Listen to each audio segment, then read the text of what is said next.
Good morning, folks. I am Gail Wolf, and this is what I call. And I'm just gonna start off with kind of a weird experience, because this has happened twice in my life. This morning being the second morning ever, and it's gonna share a strange story for whatever reason. I feel compelled to share this, but um, has anybody out there ever woken up with a bug in your mouth? I'm serious. I woke up this morning and I had something crunchy in my mouth, and I did like there's like a piece of food in here from last night or something like that. I pulled it out. It was crunchy. It was one of those little ladybugs. It must have crawled in my mouth in the middle of the night. So I was pretty grossed out by that. The only other time I remember this was maybe like 12 years old. I had a spider do that same thing where it was just whatever, man. Not a cool way to start out your day. Um, but hey, it's Monday morning and weird shit happens on Monday morning, right? Which is a perfect segue into what I'm going to talk about today. And that is that over the weekend I saw a video that some dude had posted, and it was one of those. It was a pretty inspirational video, and it was all about living life and really embracing life. Turn that heater off. And the interesting thing, or the thing that caught my attention in this video, was that he had mentioned that there's a statistic that more heart attacks happen on Monday morning than any other time of the week. And I sat with this for a little bit. I'm like, wow, this is really fascinating. Monday mornings are when more heart attacks happen for people than any other time of the week. Isn't that kind of interesting? And he actually ended up illustrating the point that I thought he was going to, and that was that on Monday morning, what happens? What do most people do on Monday mornings? They get up, they get ready to go to a job or to perform a function or start their week doing something that they don't really care about or they don't like doing. Most people are not satisfied in their jobs. Most people are not satisfied in what they do for the vast majority of their lives. Most people um, either get out of high school, get out of college, or start a job or whatever that is, buy a car, take on some debt, try to buy a house or buy a house, take on more debt, or they go to college and they've got student loans, or whatever happens, take out a credit card even, and all of a sudden you're paying off your debt and you're working for the machine, if you will. And so you most people don't have an option to not have a job. And so we end up taking jobs that we don't like. We end up doing activities and spending the majority of our lifetimes engaged in something that is not at all inspiring to us, is a constant have to, and something that we are begrudging towards the vast majority of the time that we're doing it. Who wants to live their life this way? I mean, seriously, honest to God, who really wants to do that? Nobody. Nobody wants that. Not really. Most people want to be inspired. Most people want to be happy. Most people want to feel fulfilled. Most people want to be able to connect with their loved ones. And so we're not really living the ways that we want to. I mean, let's be honest about it. There's a lot of us. I'm gonna wager that the vast majority of people actually don't want to go back to their jobs. They're not necessarily happy sitting around the house doing nothing, but they don't necessarily. Um, I've been talking the last few weeks about manifesting something different, about creating a different life, about getting out there on the edge, about you know doing the different things that it takes to create a different life. But one of the things that I haven't really focused on in regards to all this is attitude. is attitude towards this, and attitude towards how to do these sorts of things. And this is where the wisdom of one of my friends out in California comes in. I've got this great friend out there named Trina. She lives in San Diego, and she's an intuitive. She does sessions. She's brilliant. And she posted something on, I think it was Facebook.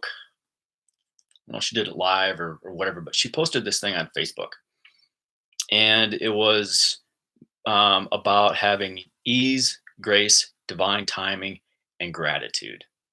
And I thought that was pretty brilliant because, quite honestly, and I come from a very when I look at life and I look at the function of things, I often look at the energetics of a thing, and how things either work, don't work, how they flow or don't flow, how they're restricted or how they're open, those types of things.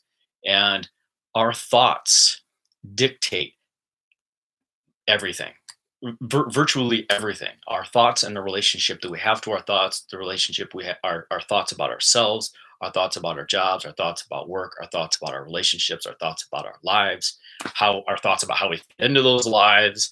I mean, uh, our thoughts, our thoughts are king. They matter the most. And so where we spend our time and where we invest our thoughts, that's that's extremely important. So why not train our thinking and train our thoughts, train our attitudes to be something that's going to work for us?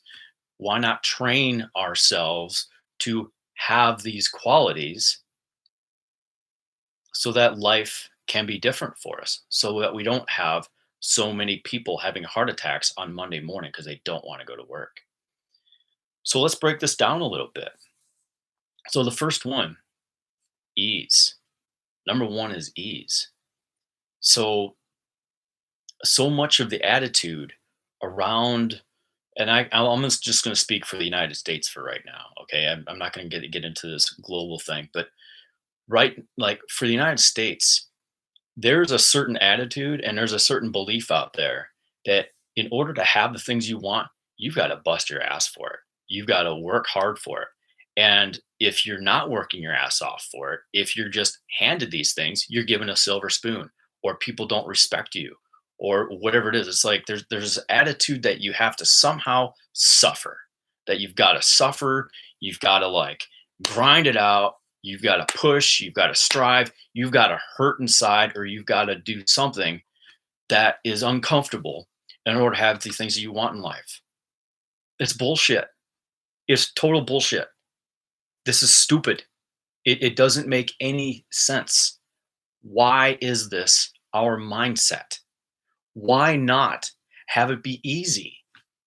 Seriously, why not just choose? Or if maybe the thinking is still, we're still locked in this zone of pain is gain sort of thing, and discomfort is necessary. I'm not trying to say that it isn't, but because we have got to stretch our comfort zones, we've got to stretch our limits in order to have the things we want. But these stretches can be easy. They don't have to be difficult. Our jobs can be easy. Making money can be easy.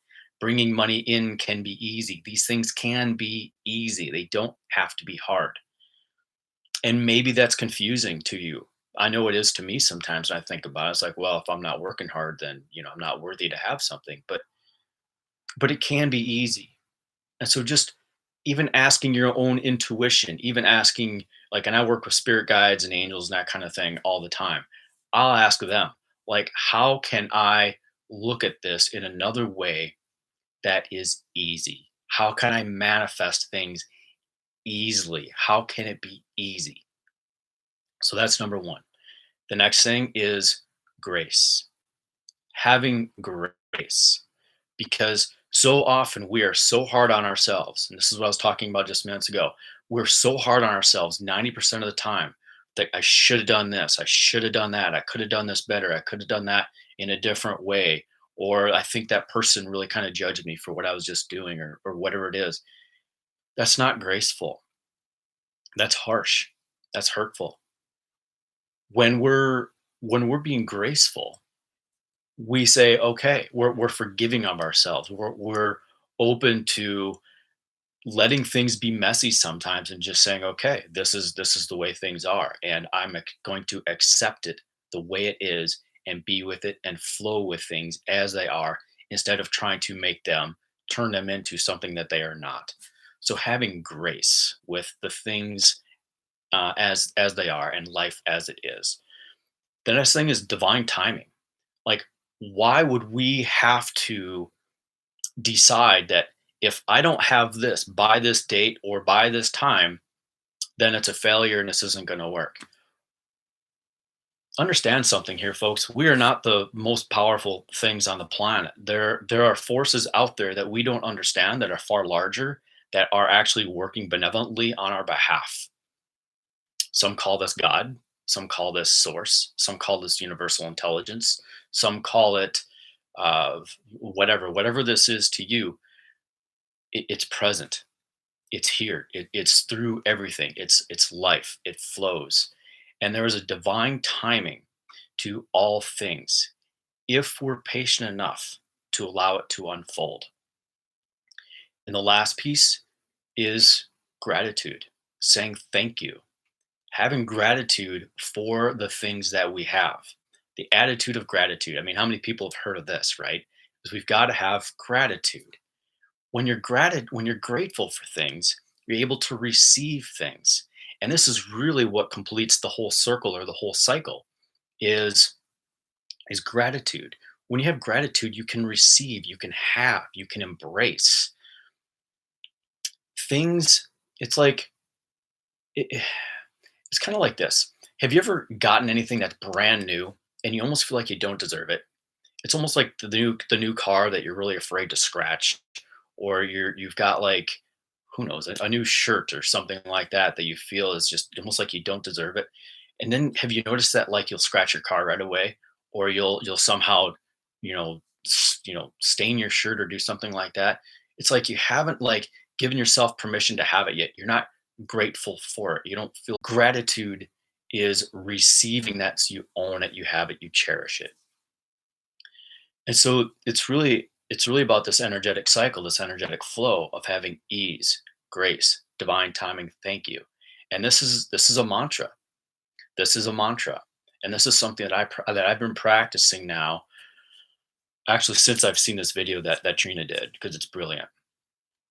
And so here's how I do this is I say, okay, like right now, for example, what's going on in my life? Oh, okay, I could use some more clients right now. I could. Things have gotten slow since this coronavirus thing kicked in. Okay, and so here's how I work with this. I say, okay, uh, just like, and I'll pray about it or I'll ask about it. I'll say, okay, source, God, universal intelligence, whatever this is for you. I say, I want some more clients. I'm in need of more clients because I need gracefully, where I'm not judging myself or creating hardship on myself because they're not here, or the ones that come are maybe they're a little bit challenging or something like that. But I have grace with the process, have grace with what shows